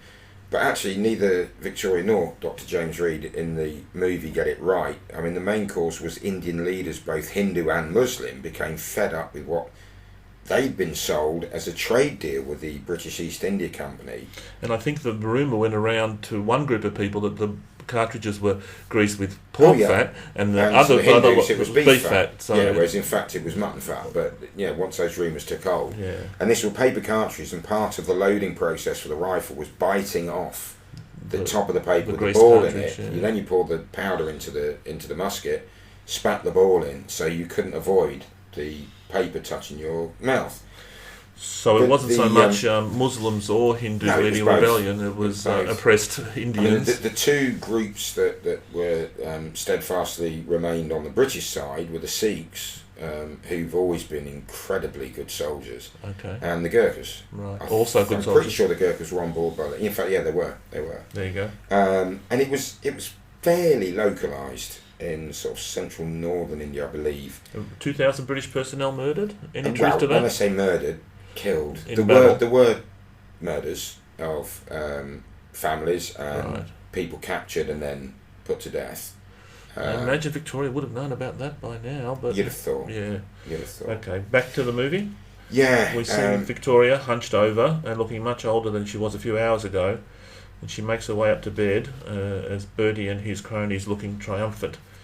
In a room, a tearful Victoria gazes at a picture of her late husband. Then we see her bedmaid knocking on Abdul's cottage door. In the pouring rain, Victoria, in her carriage, tells Abdul that although she's disappointed in him, she wants him to stay. She also reveals that she's concerned that Abdul and Mrs. Karim don't have any children yet. The next morning, the Queen is in bed and tells Dr. Reed that he has to examine Mrs. Karim to check, quote, everything is working. Ponsonby says that he thought the Munshi was leaving, to which Victoria replies, whatever gave you that idea? The Munshi and his family are integral to the royal household. We see Prince Bertie telling Ponsonby that they have to dig up every bit of dirt they can on this blackguard. Ponsonby's son is in India, we learn, where the royal secretary says that he can't be involved in any subterfuge. Prince Albert threatens him, saying, pretty soon I'll be king, so you have to do as you're bloody well told. Yeah. In reality, the Indian staff were not popular with the household, and they would take any opportunity to denigrate them. And as the fictional scene shows of the upset Victoria has with Abdul, she would excuse some pretty terrible behaviour. Yeah, and this is one example where he's really let her down, and she pretty quickly forgives him for something pretty that demeaned her in the eyes of her own family and her court. It's a fictional scene, but it does serve, as you say, that she would forgive him from some pretty outrageous behaviour. Yeah, I mean, in reality, there was one of Abdul's cousins, I think his name was Ali, was working in the royal household, and he was caught trying to sell one of Victoria's brooches to a local jewellery shop, accused of theft. Yeah. And Abdul said to the Queen, no, his cousin found the brooch, it must have dropped off one of her dresses. He said, in India, that's perfectly normal, that's not seen as dishonest. Something you find becomes yours, and to sell it's perfectly normal. And Victoria seems to have been quite happy with that explanation. So forgiving theft, I mean, that's a biggie. Yeah, well, we don't know that he thieved it, but he may have found it, but we'd expect him to go to lost property if they had such a thing, and But that's just one example too. Yeah. Several others. Ponsonby's son Fritz was sent on a fact-finding, aka spying mission to India. Well, he was in India, but he was sent to go and dig out the past on Abdul Karim, and it seemed unlikely that Sir Henry Ponsonby was reluctant. Mm-hmm. Okay, back to the movie. We see Dr. Reed arriving at Abdul's house to examine Mrs. Karim, but is told that she can't uncover, unveil, show any part of her body to him, which makes it particularly difficult for the doctor to examine her. He asks at least if he can see her tongue, so in amongst all the covering, she sticks her tongue out, and the doctor looks at her for a second and says, she's fine, and leaves. Okay, Yeah. let's just quickly do that scene. That's a great scene, and you think it's comic effect and it won't be true, but actually it is true. Dr. Reed did inspect Mrs. Karim in this way several times at different times, just by glimpsing at her tongue, and apparently Reed maintained that each time he did see her, he would swear that it was a different tongue. So it's like different women Yes. he's seeing. Yeah. Anyway, Ponsonby and Prince Albert visit Mohammed in his room, where he's looking quite ill. Ponsonby's he's quite smarmy, wasn't he? And he says, look, we're very aware you're unhappy, the climate's taking its toll, and basically they offer him, he said, you're being demeaned by someone in charge of you who's in many ways your inferior, and they offer him a modest pension and a way home. Mohammed says, you want me to dish the dirty? They said, no, just, just want you to tell us what Abdul says, what he does. And Mohammed basically says, look, all he does is what you all do, seeks favour, preferment, climb the dirty, greasy pole of the British Empire. And we just got a little bit here. This is speaking to the heir to the throne, no less, according to the movie. And you were all quaking in your boots because he's beating you at your own game. No one is quaking in their boots. We are the most powerful nation on earth, at the height of our influence. In that case, the only way is down. So stick your stupid British Empire up your stinky royal bottom hole, Mr. Bertie Prince. Yeah, predictably, Ponsonby and Bertie are distinctly unimpressed, and but just as they go to leave, they see Mohammed having a coughing fit, which leaves blood on a handkerchief, and the prince makes quite a chilling promise that he'll see to it that Mohammed dies here. Mm-hmm. In reality? Yeah. Well, they were worried, weren't they? They were. By Abdul's influence. But there's no evidence that anyone approached Muhammad to turn to spy on him. No. We don't know much about Muhammad's stories, we've already said. But he did die in... He did die in England, didn't he? He did die in England, go back. and he's buried there. He died, I think, in Windsor Castle, as the movie is suggesting, with the bloodied handkerchief. So it does well to sort of suggest how worried they were about the influence of Abdul on the Queen. Yeah, and then we've got the next fairly short section on our notes is actually going to take a little bit of discussion, isn't it? Yeah. Because the Queen hears from Dr. Reed that he can't examine Mrs. Karim thoroughly for religious examinations. So she says, well, have you examined the Munshi? He's like, no. Obviously not having been asked to yet. So we'll examine him. And the next thing we see is Reed sprinting back to the main house to see Ponsonby and says, Eureka, he's riddled with the clap. When they go to see Victoria and they interrupt Victoria's Urdu lesson, Bertie, Ponsonby and Reed, and insist that Abdul leaves. I'm afraid our news concerns the Munshi. We have proof beyond any doubt that Abdul Karim is a low-born impostor, Your Majesty. The Munshi is from a noble family and a long line of teachers. No, I'm afraid he was a mere clerk in a common jail. My own son has sent word from India and has actually spoken to his immediate superior. His family are completely uneducated. His father is a lowly apothecary. The Munshi never even went to school, Mother. The man's a complete fraud. And here he is overlooking the boxes. I'm afraid it's true, Your Majesty.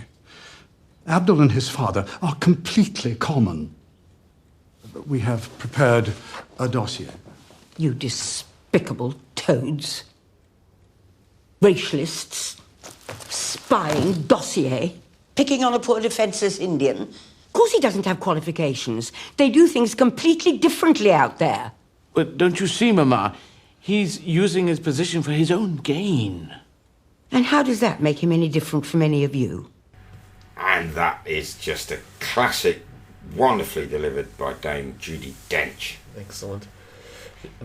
She summons Abdul back into the room, and the Queen forces each of the three to state, I will be courteous to the Munshi, before Reed, who can't put up with this anymore, explodes with the news that Abdul is, quote, riddled with gonorrhea, unquote. But even this doesn't sway the Queen, and she says, "You're a doctor, why don't you treat him?" Then states her intent to award Abdul a knighthood. Outside the Queen's chamber, Reed actually assaults Abdul before being restrained by Ponsonby.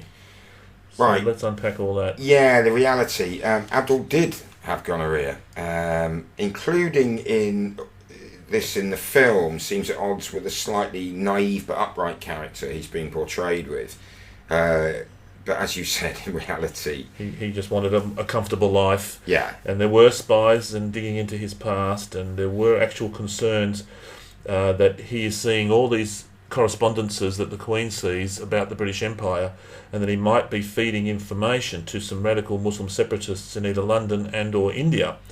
But at the end of their investigations, they concluded that no, he had no political ambitions. He wasn't involved in any Muslim separatist ideas. All he seemed to be interested in was eating and doing as little work as possible. which is pretty much makes him the same as most of the rest of us. I guess so. Dr. Phil Pomerantz, our in-house medical consultant. I love saying that, so Yeah. it makes it sound really important. We asked Dr. Phil how gonorrhea would have been treated in the pre-antibiotic age. He wrote back, since GC, an abbreviation for gonorrhea, is initially infection of the mucous lining of the urogenital tract, local treatment could be used. Mercury could be given by syringe into the urethra. I'd rather not undergo that, given a choice, and thankfully I've never needed to. Well, there's antibiotics now, even if there were, but he recommends, Dr. Phil recommends watching the second season of the TV series Victoria, where Albert's brother is given mercury for syphilis. A variety of other treatments, but once it was systemic, it became much more difficult to treat without the antibiotics that would be invented some decades later. Silver nitrate could be used topically and used to be put into the eyes of newborn children to prevent GC conjunctivitis. Fortunately, he said, because one of the problems with GC is widespread resistance to antibiotics, syphilis remains exquisitely sensitive to penicillin, but GC does not. However, it's unlikely to kill you. It would lead to urethral strictures, making urinating very painful, and sterility. There you go. But we also asked Dr. Phil if that might be the cause of a shortened lifespan, and he said it certainly wouldn't help, but it's unlikely that it would. He wasn't sure whether it would actually kill someone without effective treatment. But I mean, if anyone can give effective treatment, it'd be the Queen's surgeon. You'd think so. I did like the line when he said, "I didn't spend 7 years in Edinburgh medical school to look at an Indian's dick." But there's a lot of good lines in the film. And we're now going to listen to Professor Jane Riley, a royal biographer, on Abdul's father and Abdul's background. Abdul was, let's say, slightly economical with the truth about his family background. And he pretended that his father had had a position in the Indian Army, had been a glamorous surgeon. Fritz Ponsonby discovers that Abdul's father was in fact a lowly apothecary at the jail in Agra, and that Abdul's background was not nearly as exalted as Abdul pretended. Yes, so Abdul had basically massaged his CV somewhat. Like an awful lot of people. And one of the things that's got me to think about is this primogeniture and the obsession about birthright amongst the aristocracy. And I mean, that line when Ponsonby says, they're completely common. I just wanted to punch him in the face. Not Tim Bigot-Smith, obviously, but Henry Ponsonby. And we'll come back to this theme a little bit later, but it sort of suddenly, the penny dropped, and I suppose any relatively lucid person who's had a think about it, it is obvious when the penny drops that the aristocracy are obsessed with birthright because it can't be disputed. You don't have to be any good at what you do. If you're born to it, so no, I'm the first son, so I inherit all of this. I mean, they're terrified of the idea of a meritocracy where you'd actually have to prove that you're the best person for the job. But of course, if you look at society as a meritocracy, which most of us would probably want to aspire to, who does decide who's best for the job? So, yeah, we're back to the old thing of best political system is always going to be the least of the evils. But no, it's just this absolute but he can't be your teacher. He can't be any good at anything because he's completely common. I think, yeah, thank goodness we don't live in that age. Back to the movie, we see the royal household getting together and all agree that something needs to be done about Abdul. Of course, none of them want to confront the Queen, and it ends up being Miss Phipps, who's been something of a defender of Abdul and the Queen's right to treat him as well as she wishes, who is bullied into doing the job and telling the Queen that this has got to end. She does her job and threatens that the whole household will resign if the Queen gives a knighthood to Abdul. Victoria roars, "Treason!" We next see Bertie sitting with his mother and telling her, nearly ordering her to drop the idea of knighting Abdul, or they'll have her certified insane and removed from her position. He has papers already signed by Dr. Reed, and here we've got a clip of her response. I'm 81 years of age. I've had 9 children and 42 grandchildren and have almost 1 billion citizens.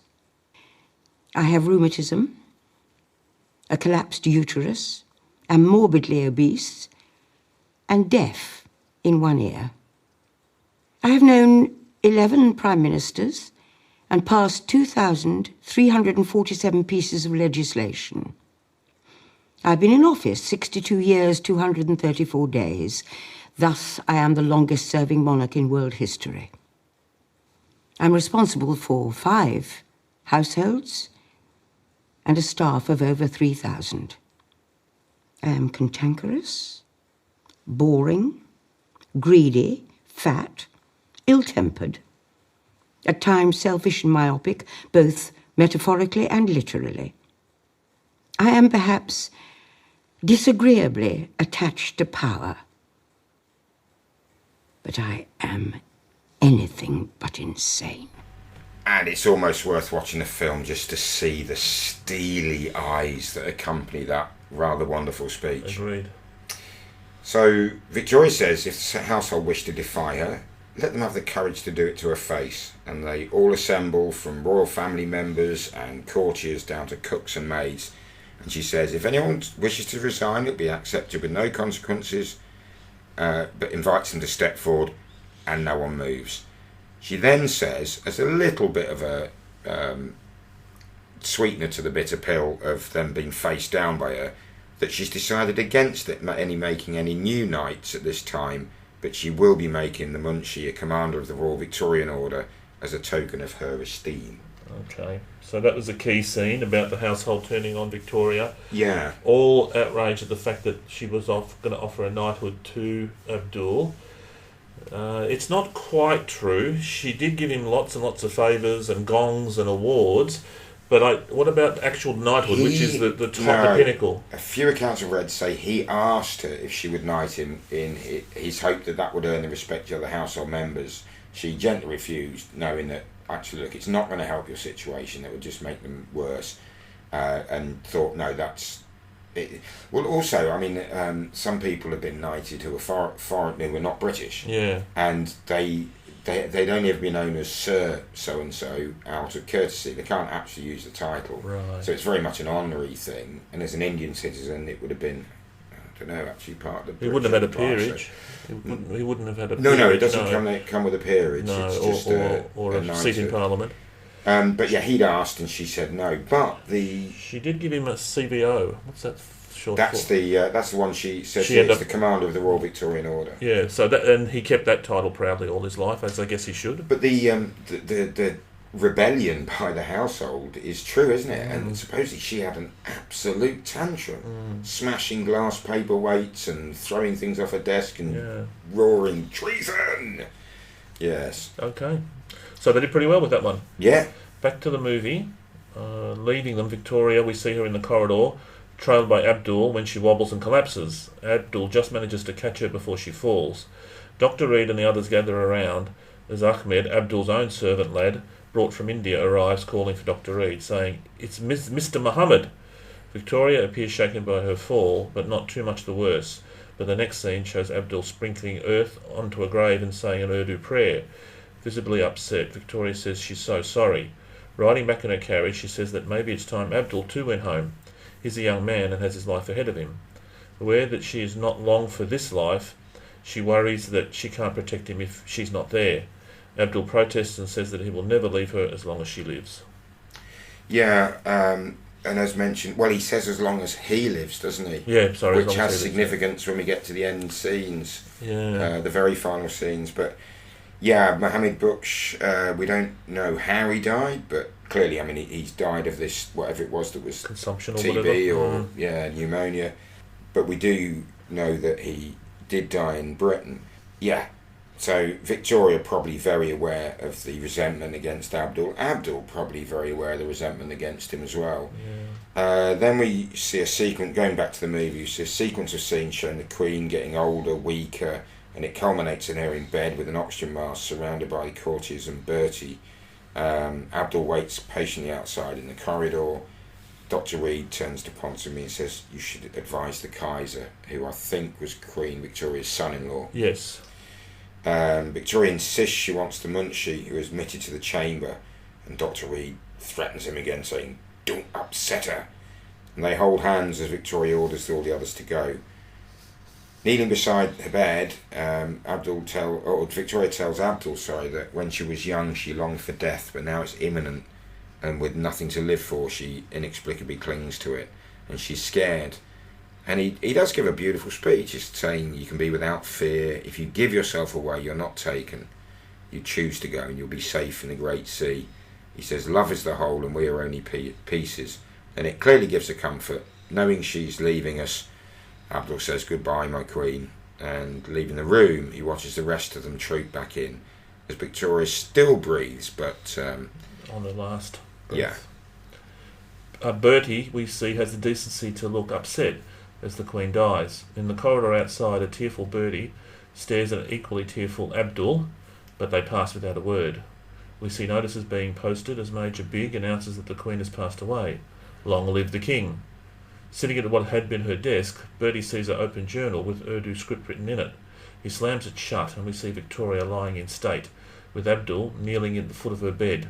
He says a prayer for her and again kisses her foot. In Abdul's cottage, his wife hears a knock at the door, and Bertie, accompanied by some strong-arm muscle, their way in and take down photographs, collecting letters and burning them outside. Bertie tells Abdul that he is to leave immediately. Abdul is distraught, and we next see him on a ship looking at the pendant Victoria had given him as his family stand with him. Yeah, in reality, Victoria gave Abdul several cottages on royal estates, not the one and only as suggested in the film. No. As the film portrays, he was sent home, deported, thrown out of them, but it wasn't immediate. And Bertie, or King Edward as he should now be known, I suppose, asked Abdul to hand over all the royal correspondence, and he complied with that. He was allowed to attend the royal funeral and pay his respects.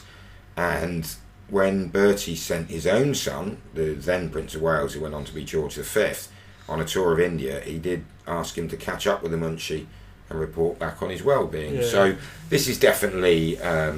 we'll come on to the portrayal of Prince Edward later, but... Okay, yeah, back to the movie.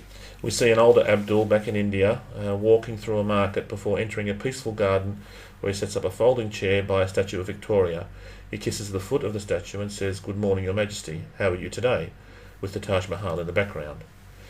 Closing captions tell us that Abdul returned to Agra in 1901, the year of Victoria's death, where he died only 8 years later, in 1909, a year before King Edward, Prince Bertie, died.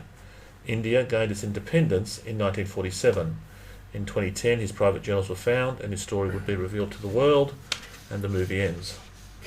Yeah, I mean, I think that's the sort of message there of with that, when he says on the carriage to Victoria, when she knows that she's not long for this world, "I will never leave you as long as I live," because he's still with her. Yeah, it's a statue. But okay, what we're going to listen to now is you're going to hear. We've got Ali Fazal, the actor who played Abdul Karim, on his take on Abdul. When it comes to Abdul, he's such a fascinating character because he's wholly sympathetic, but to his other his Indian friends, he is seen as an opportunist and a kind of social climber, and that is also, I would say, a bit of a part of his character. What did you think of him, and in regards to his sort of his social climbing and his interest in status? I like that. I think that's one of the reasons what really attracted me, because Nobody's all goody two shoes, you know, and it's not a bad thing. God, it's, you know, the word opportunist is considered this negative word. Everybody's doing it, even now, and I think that's why the story resonates with today. You know, where so many of us, different countries, were basically climbing up the social ladders. And in this case, what there was, it was in the face of oppression and racism and so much more. I mean, they were from two opposite ends of the spectrum, just trying to have a conversation, just trying to talk. And they saw each other for who they were and not the costumes or, you know, the protocol and everything else. Of course, I mean, the visual, it's wrong. Everybody, you know, people will look at it and say, well, obviously he's trying to take advantage. And that's why he was in the way. So, yeah, I like that take on it. And really, he's reinforcing what Victoria said to Bertie Ponsonby and Reed. And how's he any different from any of you? But it's like, yes, but it's our gig. Okay, so let's wrap up then the story of Abdul and Victoria. We've said already that he's played a little bit naive and but a charming kind of fellow. In reality, he was a little bit more conniving than what the movie suggests. He was a little bit more self-serving. Yeah, he did expect to be treated as part of the court, and when they travelled, if he was allocated a seat with the servants, he would complain to Victoria and immediately get the situation remedied. He was to travel as part of the court, not as the serving entourage. Apparently one time he sent a Christmas card to the Viceroy of India, and when he didn't get an acknowledgement, he complained to the Queen, who promptly ticked off the Viceroy, saying she's to treat Abdul with more respect. And he's the most powerful British person outside Britain, isn't he? Right. The Viceroy of India. That's right. And also at one stage, apparently, he requested that Dr. Reed supply his father's chemist apothecary workshop with some drugs, and Dr. Reed refused because he estimated that the amount of heroin and other drugs that he'd requested would be enough to kill some 15,000 men. So he was feathering his own family's nest at the very least, or trying to. Victoria did grant him some land back in Agra. It was some 600 acres, which was enough to ensure that he and his family were comfortable until his death at the age of only 49, some 8 years after Victoria's passing, as we've already mentioned. Yeah, all that said, he never threatened the security of Britain or Victoria or the Crown.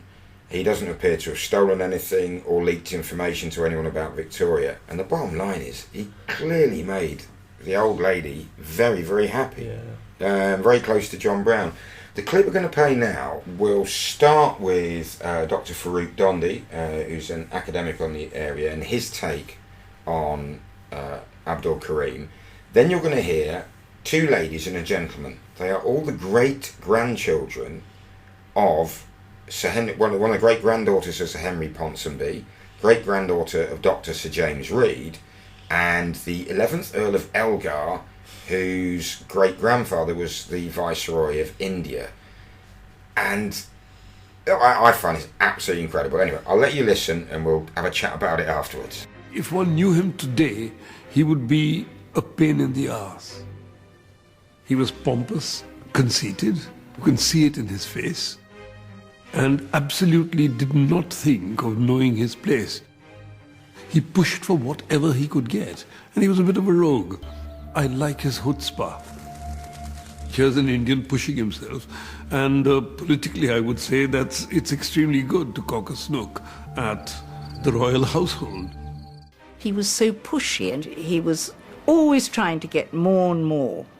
You know, he got a huge amount of money out of the Queen. Obviously, you know, he got a bit too big for his boots.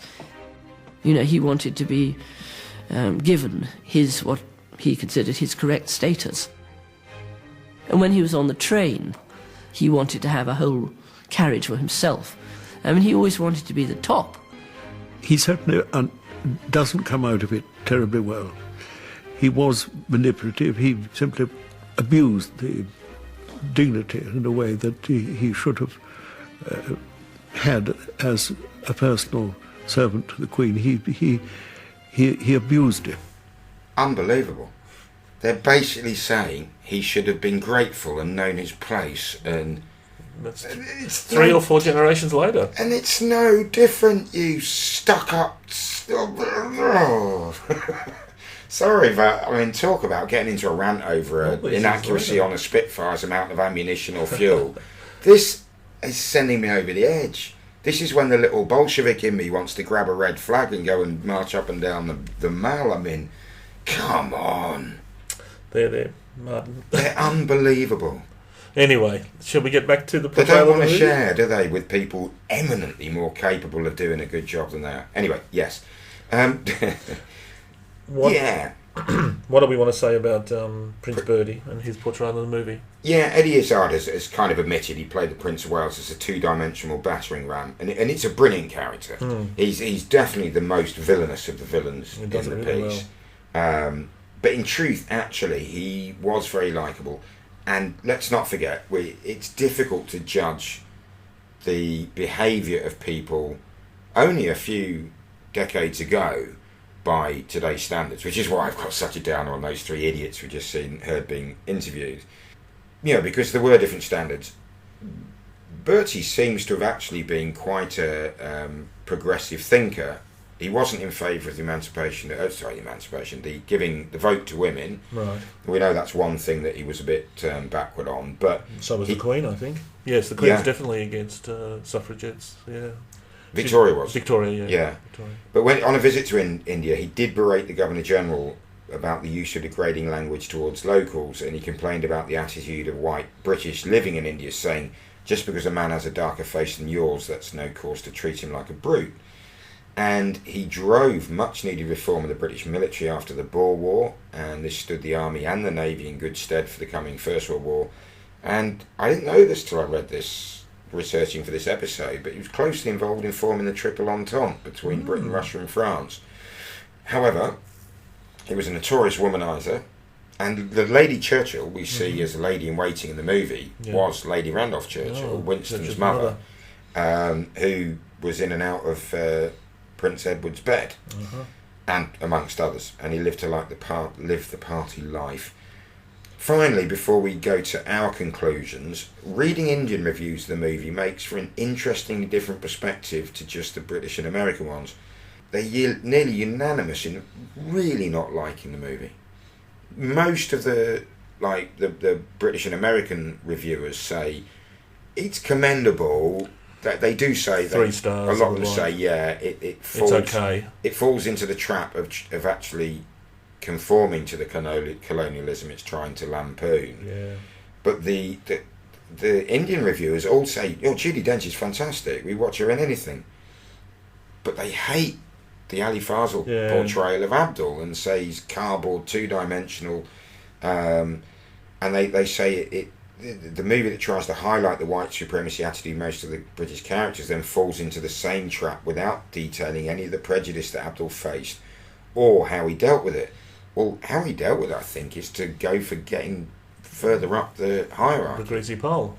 Yeah. Trying to, do the best thing for himself and, And I don't know, it's such a typical aristocrat's condescending, salt of the earth. What they mean by salt of the earth is someone who knows their place and doesn't cause any problems. There's nothing wrong with that if people are happy with it. But, like we said earlier, he made Queen Victoria happy. If, in the royal household's views, she's the most important person, that should have made everyone happy. Yeah, indeed. Okay, so what do we think about entertainment and history? I like the film, actually. I liked it more than I thought I would when I read the reviews. Yeah. I'd give it 7 out of 10. 7, definitely. Yeah. Good, solid 7. History got some things right. 6? Yeah, I think 6. It got some things right, but it made Abdul a little bit too clean-cut than what he was in reality. Yeah. And again, like we say time and time again, they compressed the elements of many, many years into a much shorter time frame and left out, as you say, 11 years 11 before years. she finds out he's got a wife. Yeah. And with the personal and deep conversations she was having with him, you'd think. 6 then, you think, for history? Yeah. 7 for entertainment, 6 for history. Agreed. Both the same. So next time out we'll be changing themes, times, continents and examining the real story of Tina and Ike Turner in the biopic What's Love Got to Do With It, starring Angela Bassett and Lawrence Fishburne. As you mentioned earlier, Andrew, Victoria did like a song and dance, Queen Victoria, and she certainly thought the world of the Munchie. So if she was to have sung a song, what song should have sung? Let us know, man. Okay. See you next time, folks. See you next time. Cheers. Thanks.